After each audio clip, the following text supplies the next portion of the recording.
नमस्कार, आप सबका स्वागत है हमारे चैनल नेक्स्ट 9 न्यूज में। मेरा नाम है दीपक गुप्ता। महाराष्ट्र को क्या नया मुख्यमंत्री राज ठाकरे के रूप में मिलेगा, ये सबसे बड़ा सवाल है। आखिर आप भी सोच रहे होंगे कि शिंदे और उद्धव और फडणवीस के जंग के बीच अचानक राज ठाकरे का जिक्र कैसे छेड़ दिया।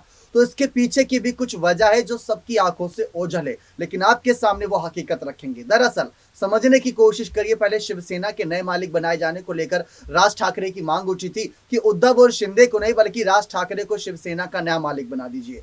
बारीकी से आप समझने की कोशिश करिए कि जो बाला साहब ठाकरे करते थे वही काम आज राज ठाकरे कर रहे हैं, और असल मायने में बाला साहब ठाकरे के विचारों पर राज ठाकरे चले हैं।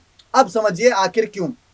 बाला साहब ठाकरे चाहते तो प्रधानमंत्री पद का चुनाव भी लड़कर प्रधानमंत्री पद पर भी बैठ सकते थे, ऐसा कई लोगों का कहना था। ऐसा बाला साहब ठाकरे से जब पूछा गया था कि क्या आप प्रधानमंत्री बनना चाहते हो, उन्होंने कहा नहीं, मेरे को बिल्कुल भी शौक नहीं है।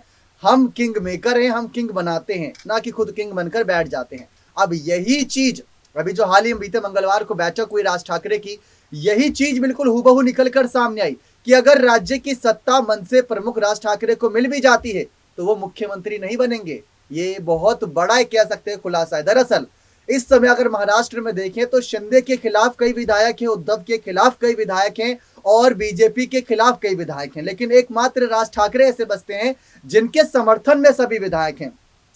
शिंदे गुट यहां पर राज ठाकरे को समर्थन देता है, और साथ ही साथ भारतीय जनता पार्टी के जो कहीं ना कहीं मुखिया हैं देवेंद्र फडणवीस, वो भी राज ठाकरे को समर्थन देते हैं।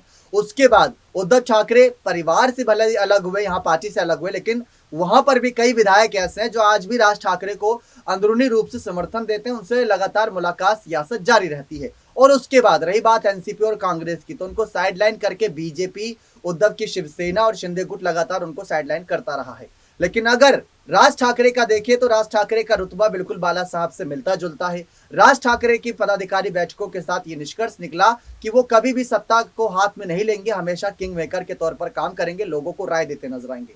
अब दिवाली के मौके पर पदाधिकारियों की बैठक के बीच दिवाली के मौके पर यह निष्कर्ष निकला कि घर घर जाइए और मनसे की छवि को और साफ बनाइए। उद्धव और शिंदे की लड़ाई के बीच कह सकते हैं बहुत ज्यादा यहां पर कह सकते हैं जनता ऊब चुकी है। जनता इनको और सुनना नहीं चाहती, क्योंकि एक लड़ाई जो जून के महीने से शुरू हुई है, अक्टूबर के महीने लगातार वही उद्धव शिंदे चला आ रहा है। वो उन पर आरोप लगा रहे हैं, ये इन पर आरोप लगा रहे हैं। सरकार कहां चल रही है, सरकार का क्या है, जनता का क्या है, जनता को कौन लेकर आवाज उठाएगा, ये बातें कोई गौर नहीं कर रहा। लेकिन राज ठाकरे एक ऐसी पार्टी है जो बाला साहब के विचारों के साथ आगे बढ़ रही है और उनके विचारों के साथ आगे चलना पसंद कर रही है। तो ये शिंदे गुट के लिए बड़ा झटका नहीं, खैर उनके लिए भी फायदा ही होगा अगर राज ठाकरे आगे आते हैं तो। लेकिन राज ठाकरे मुख्यमंत्री बनने से कहीं ना कहीं इनकार करते नजर आएंगे, ये बात साफ है। उद्धव ठाकरे खुद मुख्यमंत्री बने थे, उनको बनाया गया था, वो बात अलग है। एक नाथ शिंदे मुख्यमंत्री बने, देवेंद्र फडणवीस भी मुख्यमंत्री बन चुके हैं। अब बात है राज ठाकरे की, तो वो किंग मेकर के तौर पर अगर काम करते हैं, अपने हाथ में पार्टी का रिमोट कंट्रोल रहते हैं, तो ये एक अपने आप में बहुत जबरदस्त